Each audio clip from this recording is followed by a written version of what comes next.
اللهم صل على سيدنا ومولانا محمد. نہ دور ہے منزلیں نہ قریب کی ہے بات، نہ دور ہے منزلیں نہ قریب کی ہے بات، جسے چاہے نواز دے در حبیب کی ہے بات. ارواح کے اندر دو جلسے منعقد فرمائے، ایک جلسہ توحید اور دوسرا جلسہ رسالت. جب جلسہ توحید سجایا تو اللہ پاک نے ہر عام و خاص کو دعوت دی اور اپنی ربوبیت کا اظہار فرمایا. ہر عام و خاص کو دعوت دی اور اپنی الوہیت اور ربوبیت کا اظہار فرمایا. کیا فرمایا کہ الستو بربکم، سب نے فرمایا، سب نے کہا قالوا بلا قالوا بلا.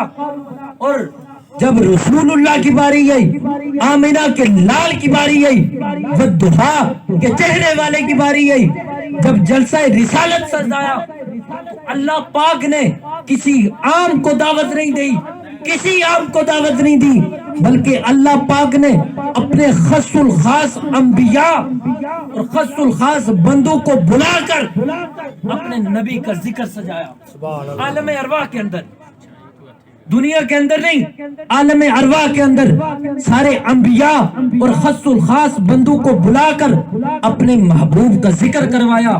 اور آج اس محفل میں بیٹھنے والوں تم خوش نصیب ہو کہ جس طرح اللہ پاک نے عالم ارواح کے اندر اپنے محبوب کے ذکر کے لیے انبیاء اور خاص الخاص بندوں کو چنا تھا، اسی طرح اللہ پاک نے اپنے محبوب کے ذکر کے لیے آپ سب حضرات کو بھی چن لیا. اور گرامی کل حضرات، اللہ پاک نے اس دنیا کے اندر 1,24,000 قوم و پیش انبیاء کرام کو لوگوں کی ہدایت کے لیے بھیجا، لیکن کسی نبی، ہر نبی کا نہیں، تقریباً کسی انبیاء کا اللہ پاک نے قرآن میں بھی ذکر فرمایا. 1,24,000 میں کم و پیش کسی نبی کا قرآن پاک میں بھی ذکر فرمایا، لیکن کسی نبی کے لیے قسم نہیں کھائی. ذکر فرمایا قرآن پاک میں لیکن کسی نبی کے لیے قسم نہیں کھائی. لیکن خدا کی عزت و عظمت کی قسم جب محبوب کی باری آتی ہے، آمنہ کے لال کی باری آتی ہے، والضحیٰ کے چہرے والے کی باری آتی ہے، تو جب حضور کے مکھڑے کی باری آتی ہے، حضور کے چہرے کی باری آتی ہے، تو اللہ پاک خدا تعالیٰ خود قرآن میں خود فرماتا ہے کہ والضحیٰ. اور جب حضور کی زلفوں کی باری آتی ہے، اللہ پاک خود فرماتا ہے کہ واللیل. اور بالخصوص جب حضور نبی کریم صلی اللہ علیہ وسلم جس شہر میں پیدا ہوئے، اللہ پاک اس شہر کے بھی قسم کھا رہا ہے.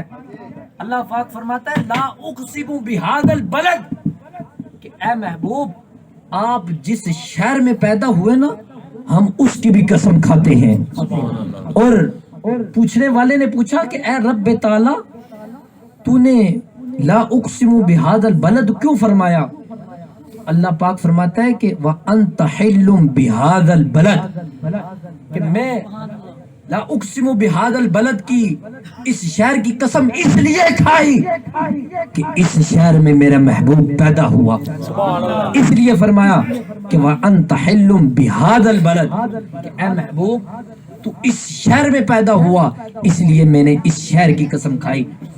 حضرت امام بصیری آپ فرماتے ہیں کہ دا مدعته النصارى فی نبیہم وَحْكُمْ بِمَا شِئْتَ مَدْحًا فِيهِ وَاحْتَكِمِ. حضرت امام بصیری فرماتے ہیں کہ اللہ پاک نے ابھی حضور کی شانوں کو ظاہر نہیں فرمایا.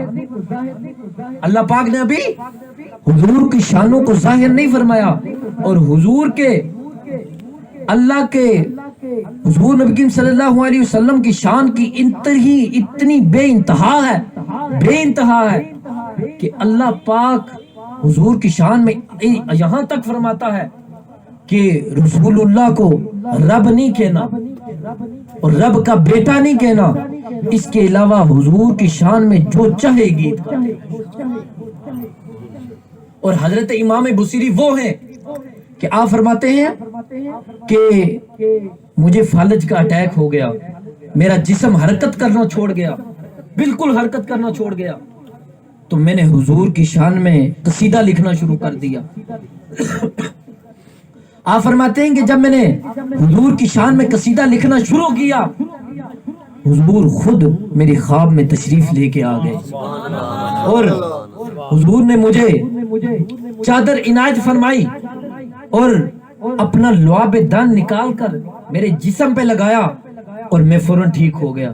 اور کہتے ہیں کہ میں دوسرے دن انہی گلیوں سے گزرتا جا رہا تھا، انہی محلوں سے گزرتا جا رہا تھا، لوگ مجھ سے پوچھتے کہ اے امام بصیری، کل تک تم وہ تھے کہ تم اٹھ کے بیٹھ نہیں سکتے تھے، تم چل نہیں سکتے تھے، حتی الامکان کہ تمہارا جسم حرکت کرنا چھوڑ گیا تھا، اے امام بصیری تو کس حکیم کے پاس گیا، تو کس طبیب کے پاس گیا، تم بالکل ٹھیک ہو گئے؟ تو حضرت امام بصیری فرماتے ہیں دنیا والوں سن لو، میں کسی عام حکیم کے پاس نہیں گیا، میں کسی عام طبیب کے پاس نہیں گیا، میں بلکہ حکیموں کے حکیم، سبحان اللہ، میں بلکہ طبیبوں کے طبیب، وہ میری خواب میں تشریف لے کے آئے اور انہوں نے مجھے لواب دان لگایا۔ خدا کی عزت و عظمت کی قسم، ان کے لواب دہان لگانے کی دیر تھی کہ خدا تعالیٰ نے مجھے بخشش بھی عطا فرما دی اور میرے سارے جسم کو دوبارہ سلامت بھی کر۔ تو پھر ہم کیوں نہ یہ مل کے کہیں کہ سب سے اولا ہو اعلیٰ ہمارا نبی، سب سے بالا ہو اعلیٰ ہمارا نبی، اپنے مولا